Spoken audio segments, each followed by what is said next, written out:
Hello friends, आप सभी का हमारे YouTube channel science special class में हार्दिक स्वागत है। दोस्तों, आज हम डिस्कस करेंगे articles. Now the question is what are articles. Articles क्या है?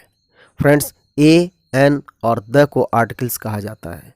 यहाँ पर THE का प्रोनाउंसिएशन द भी होता है और दी भी होता है, जो कि हम आगे चलकर सीखेंगे। फ्रेंड्स, ये जो आर्टिकल्स होते हैं ना, ये एडजेक्टिव्स होते हैं जो कि नाउन के बारे में एडिशनल इन्फॉर्मेशन देते हैं। और आप लोगों को एक बात बता दूं कि आर्टिकल्स के नॉलेज के अभाव में अच्छी तरह से इंग्लिश बोलना तो लगभग असंभव है, क्योंकि आप लोगों को पता होना चाहिए कि कब ए का प्रयोग करना है और कब एन का प्रयोग करना है और कब द का प्रयोग करना है, या फिर कुछ भी नहीं लगाना है। जैसे कि कुछ एग्जाम्पल्स लेते हैं। This is a bag. यहाँ पर बैग के पहले ए का प्रयोग किया गया है। अगला एग्जाम्पल है दिस इज एन एग। यहाँ पर एग के पहले एन का प्रयोग किया गया है। दैट इज द सन। यहाँ पर सन के पहले द का प्रयोग किया गया है। और लास्ट एग्जाम्पल है दिस इज मोनू। यहाँ मोनू के पहले किसी भी आर्टिकल का प्रयोग नहीं किया गया है। इसलिए फ्रेंड, अच्छी इंग्लिश बोलने के लिए हमें आर्टिकल्स का नॉलेज होना ही चाहिए। तो आइए शुरुआत करते हैं सबसे पहले ए और एन से। फ्रेंड्स, बहुत से लोगों का मानना है कि अगर किसी वर्ड का पहला लेटर कॉन्सोनेंट है तो ए का प्रयोग करेंगे, और अगर किसी वर्ड का पहला लेटर वाउल है तो हम एन का प्रयोग करेंगे। लेकिन फ्रेंड्स, यह रूल बिल्कुल सही नहीं है। यह रूल्स कहीं कहीं तो ठीक काम करता है, लेकिन हर एक स्थिति में, हर एक परिस्थिति में यह रूल काम नहीं करता है। आइए समझते हैं कॉन्सोनेंट और वाउल किसे कहते हैं। फ्रेंड्स, इंग्लिश में टोटल 26 लेटर्स होते हैं। ए से लेकर जेड तक टोटल 26 लेटर्स होते हैं, जिसमें से ए, ई, आई, ओ, यू को छोड़कर बाकी बचे लेटर्स को कॉन्सोनेंट कहते हैं, और ए, ई, आई, ओ, यू को वाउल्स कहा जाता है। अब जैसा कि मैंने बताया कि कुछ लोगों को यह पता है कि अगर किसी वर्ड का पहला लेटर कॉन्सोनेंट है तो ए का प्रयोग करेंगे और वाउल है तो एन का प्रयोग करेंगे, लेकिन यह रूल बिल्कुल सही नहीं है। आइए कुछ एग्जांपल्स लेते हैं। An elephant, a European, an umbrella, a university, an MBBS doctor, a monkey. आपको मैं बता दूं कि ये सभी एग्जांपल्स 100% करेक्ट है, लेकिन आप इन एग्जांपल्स को गौर से देखेंगे तो आप पाएंगे कि यूरोपियन के पहले ए का प्रयोग किया गया है, ना कि एन का। सिमिलरली यूनिवर्सिटी के पहले एन नहीं लगाया गया है, यूनिवर्सिटी के पहले ए आता है। और MBBS डॉक्टर, जिसकी शुरुआत एम से होती है, जो कि कॉन्सोनेंट है, के पहले हमने एन का प्रयोग किया है। तो फ्रेंड्स, अब क्वेश्चन ये उठता है कि सही रूल है क्या, करेक्ट फॉर्मूला है क्या? फ्रेंड्स, करेक्ट फॉर्मूला यह है कि अगर किसी वर्ड की शुरुआत हिंदी लैंग्वेज के वाउल साउंड से होती है तो हम एन का प्रयोग करेंगे, और अगर किसी वर्ड की शुरुआत हिंदी लैंग्वेज के कॉन्सोनेंट साउंड से होती है तो हम ए का प्रयोग करेंगे। अब क्वेश्चन यह उठता है कि हिंदी लैंग्वेज में वाउल साउंड किसे कहते हैं और कॉन्सोनेंट साउंड किसे कहते हैं? फ्रेंड्स, वाउल साउंड कहते हैं ओ से लेकर अंग तक जो भी शब्द है उनकी ध्वनि को, उनकी साउंड को वाउल साउंड कहा जाता है। जैसे कि अ, आ, ई, उ, ए, ओ, औ, अंग, अ। ये जो साउंड्स है, ये जो ध्वनि है, इनको वाउल साउंड्स कहते हैं। और बाकी क से लेकर ग तक, जैसे कि क, ख, ग, घ, अंग, च, छ, ज इत्यादि को, इनको हम कॉन्सोनेंट साउंड्स कहते हैं। सो फ्रेंड्स, करेक्ट फॉर्मूला यह है कि अगर किसी वर्ड की शुरुआत वॉवेल साउंड से होती है तो हम एन का प्रयोग करेंगे, और अगर कॉन्सोनेंट साउंड से होती है तो ए का प्रयोग करेंगे। आइए ऑलरेडी जो हमने एग्जाम्पल्स डिस्कस किए हैं उनकी सहायता से हम इसे अच्छी तरह से समझते हैं। एलिफेंट, एलिफेंट के पहले हमने एन का प्रयोग किया है। क्यों किया है? क्योंकि एलिफेंट की साउंड्स जो है, एलिफेंट में शुरुआत में जो साउंड निकलती है वह वाउल साउंड निकलती है। एलिफेंट, यहाँ पर ए की साउंड निकलती है, और ए कहाँ पर आता है? ए ओ से लेकर अंग के बीच में आता है, और यह वाउल साउंड है, इसलिए एलिफेंट के पहले हम एन का प्रयोग करेंगे। जबकि यूरोपियन के केस में यह की साउंड निकलती है। यह साउंड जो है, यह क्या है? कॉन्सोनेंट साउंड है। क से लेकर क, ख, ग में जब आप आगे बढ़ेंगे तो आपको यह मिलेगा, तो यह क्या है? कॉन्सोनेंट साउंड है। इसलिए कर हम यूरोपियन के पहले एन नहीं लगाएंगे बल्कि ए लगाएंगे। यूरोपियन के पहले एन का प्रयोग नहीं किया जाता है, क्योंकि यूरोपियन में यह जो है वह कॉन्सोनेंट साउंड है। इसको आप अच्छी तरह से समझ ले। अगला एग्जाम्पल है अम्ब्रेला। अम्ब्रेला के पहले एन का प्रयोग करते हैं। क्यों? क्योंकि अम्ब्रेला, अम्ब्रेला में अ की साउंड है।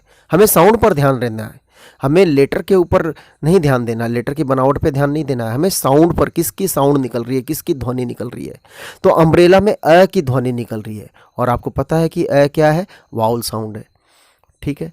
नेक्स्ट है यूनिवर्सिटी। यूनिवर्सिटी के पहले ए का प्रयोग किया जाता है क्योंकि य की साउंड निकलती है। यूनिवर्सिटी, यह क्या है? कॉन्सोनेंट साउंड है। नेक्स्ट एग्जाम्पल है एमबीबीएस डॉक्टर। एमबीबीएस डॉक्टर के पहले हम क्या प्रयोग करेंगे? एन। क्यों? क्योंकि ए की साउंड निकलती है। एमबीबीएस डॉक्टर में ए की साउंड निकलती है। ए क्या है? वॉवेल साउंड है। नेक्स्ट है मंकी। मंकी के पहले ए का प्रयोग करते हैं। क्यों? क्योंकि म की साउंड निकलती है और म क्या है? वह कॉन्सोनेंट साउंड है। आइए कुछ और एग्जाम्पल्स लेते हैं। अ बैग। अ बैग में ब की साउंड है जो कि कॉन्सोनेंट साउंड है, इसलिए कर ए का प्रयोग किया है। इसी तरह से जग। जग के पहले ज की साउंड निकलती है, तो इसके पहले हम ए का प्रयोग करेंगे। ए वनडे मैच, यहाँ पर व की साउंड निकलती है और वह क्या है? कॉन्सोनेंट साउंड है। नेक्स्ट है एन ऑनेस्ट। यहाँ पर ऑनेस्ट में अ की साउंड निकलती है जो कि वावल साउंड है, इसलिए अगर हम ऑनेस्ट के पहले एन का प्रयोग करते हैं और यहाँ पर एच साइलेंट होता है। सिमिलरली एन आवर, यहाँ पर आवर में अ की साउंड निकलती है। एन एम पी, यहाँ पर एम पी में ए की साउंड है जो कि वावेल साउंड है। एन ऑरेंज, यहाँ पर ओ की साउंड है और वो वावेल साउंड है, इसलिए ऑरेंज के पहले एन का प्रयोग किया जाता है। फ्रेंड्स, एक बात और ध्यान रखना है कि ए और एन का प्रयोग सिर्फ काउंटेबल नाउन्स के साथ किया जाता है, जैसे कि अ बस, एन एप्पल। यहाँ पर हम बस की गिनती कर सकते हैं, काउंटेबल है बस। एप्पल की भी गिनती की जा सकती है क्योंकि एप्पल काउंटेबल है। लेकिन हम यह नहीं कह सकते कि अ वाटर, अ मिल्क, क्योंकि वाटर और मिल्क जो है काउंटेबल नाउन नहीं है। यहाँ पर हम वाटर की गिनती नहीं कर सकते, मिल्क की गिनती नहीं कर सकते। तो ए और एन का प्रयोग हम कब करेंगे? जब काउंटेबल नाउन हो। सो फ्रेंड्स, फाइनली ए और एन का प्रयोग करने के पहले आप अपने दिमाग में अच्छी तरह से बैठा ले कि यदि किसी वर्ड की शुरुआत वावेल साउंड से होती है, यानी कि अ, आ, ई इत्यादि से होती है, तो हम एन का प्रयोग करेंगे। और यदि कॉन्सोनेंट साउंड है, यानी कि क ख ग इत्यादि है, तो हम ए का प्रयोग करेंगे। आइए अब डिस्कस करते हैं आर्टिकल द को। द को कभी द कहा जाता है तो कभी दी कहा जाता है, जैसे कि दिस इज द मोबाइल। और अगला एग्जांपल है this is the ice cream. Mobile के केस में हम कहेंगे द मोबाइल और आइसक्रीम के केस में कहेंगे दी आइसक्रीम। अब आपके मन में सवाल उठ रहा होगा कि भाई फॉर्मूला क्या है? फॉर्मूला यह है कि अगर किसी वर्ड की शुरुआत कॉन्सोनेंट साउंड से होती है, यानी कि क ख इत्यादि से होती है, तो हम द कहेंगे, जैसे कि द बैग, द लैपटॉप। और दूसरी तरफ अगर किसी वर्ड की शुरुआत वॉवेल साउंड से होती है, जैसे कि अ आ ई इत्यादि, तो हम दी कहेंगे, जैसे कि दी ऑरेंज, दी एंड। आइए फ्रेंड्स, अब हम समझते हैं कि द का प्रयोग किन किन परिस्थितियों में किया जाता है, कब कब हम द का प्रयोग करेंगे। तो सबसे पहले द का प्रयोग किया जाता है स्पेसिफिक थिंग के केस में, डेफिनेट थिंग के केस में। जैसे कि मान लीजिए कोई कार खड़ी है और एक छोटा सा बच्चा आपको पूछता है कि यह क्या है, तो आप कहेंगे this is a car. Normal सी बात है, तो आप वहाँ अ का प्रयोग करेंगे। लेकिन आप अपने फ्रेंड से डिस्कस करते हैं कि मेरे मामा ने या पापा ने BMW कार खरीदी है, और आप वह कार उसको दिखाते हैं, तो उस केस में आप कहेंगे दिस इज़ द कार, क्योंकि ये एक डेफिनेट कार है, एक स्पेसिफिक कार है। ठीक है, तो स्पेसिफिक थिंग के केस में, डेफिनेट थिंग के केस में द का प्रयोग किया जाता है। कोई खास वस्तु हो तो हम द का प्रयोग करेंगे। द का अगला प्रयोग किया जाता है खास बिल्डिंग के केस में, फेमस बिल्डिंग के केस में, जैसे कि द लाल किला, द ताजमहल। इस तरह की बिल्डिंग के पहले हम द का प्रयोग करते हैं। फ्रेंड्स, द का अगला प्रयोग किया जाता है उस वस्तु के साथ जो संसार में केवल एक ही है, जैसे कि the sky, the sun, the moon. तो यह सभी एक है, सूरज एक है, चांद एक है, सन एक है, स्काई एक है। तो इसमें जो सिंगल वस्तु है उसके केस में हम द का प्रयोग करते हैं। रिवर्स और ओशन के केस में हम द का प्रयोग करते हैं, जैसे कि the Ganga, the Jamuna, the Saraswati, the Pacific etcetera. Friends, जो धार्मिक पुस्तकें होते हैं, होली बुक्स होती है, उसके पहले भी हम द का प्रयोग करते हैं, जैसे कि the Sai Satcharitra, the Ramayana, the Gita, the Quran. Friends, the का अगला प्रयोग किया जाता है न्यूज़पेपर के नाम के पहले, जैसे कि the times of India, the Indian express. आइए अब देखते हैं कि द का प्रयोग कब कब नहीं करना है, क्योंकि हर वर्ड के पहले, हर नाउन के पहले हम द नहीं लगाते हैं। तो द का प्रयोग कब नहीं करना है, आइए सीखते हैं। लैंग्वेजेस के पहले हम द का प्रयोग नहीं कहेंगे, जैसे कि नहीं करेंगे, जैसे कि द हिंदी, द इंग्लिश, ऐसा नहीं कहेंगे। हिंदी, इंग्लिश, बंगाली, उर्दू, मराठी, इनके पहले द का प्रयोग नहीं किया जाता है। किसी देश के नाम के पहले द का प्रयोग नहीं किया जाता है। कंट्रीज के नाम के पहले द का प्रयोग नहीं करेंगे, जैसे कि इंडिया, चाइना। हम ये नहीं कहेंगे कि द इंडिया, द चाइना। लेकिन हाँ, यहाँ पर अपवाद है, आपको ध्यान देना है कि अगर ग्रुप कंट्रीज है तो उसके पहले द लगाएंगे, जैसे कि द यूएसए।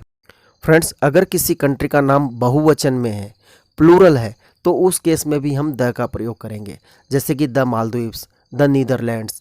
इस केस में हम द लगाएंगे। फ्रेंड्स, अगर किसी स्ट्रीट का नाम हो तो हम द का प्रयोग नहीं करते हैं।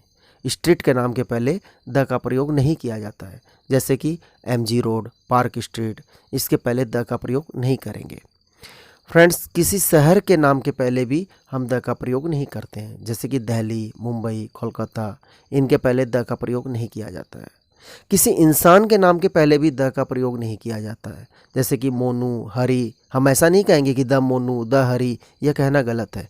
मोनू, हरी के पहले कुछ भी नहीं लगेगा, कोई आर्टिकल यूज नहीं होगा, राइट। हाँ, एक अपवाद है, अगर किसी फैमिली को सरनेम से पुकारा जाता हो तो उस केस में हम द का प्रयोग कर सकते हैं, जैसे कि द अंबानीज, द टाटाज।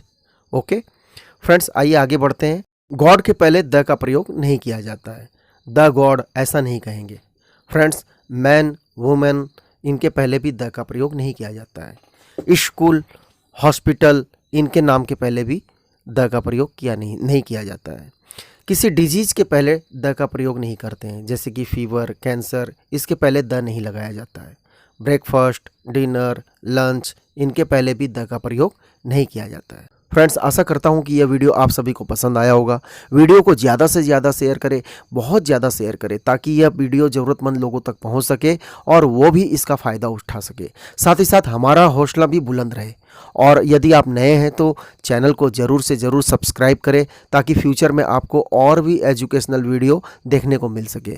और अगर आपका कोई क्वेश्चन हो तो आप कमेंट बॉक्स में ज़रूर लिखें। तो जल्दी मिलते हैं अगले वीडियो में। Thank you very much.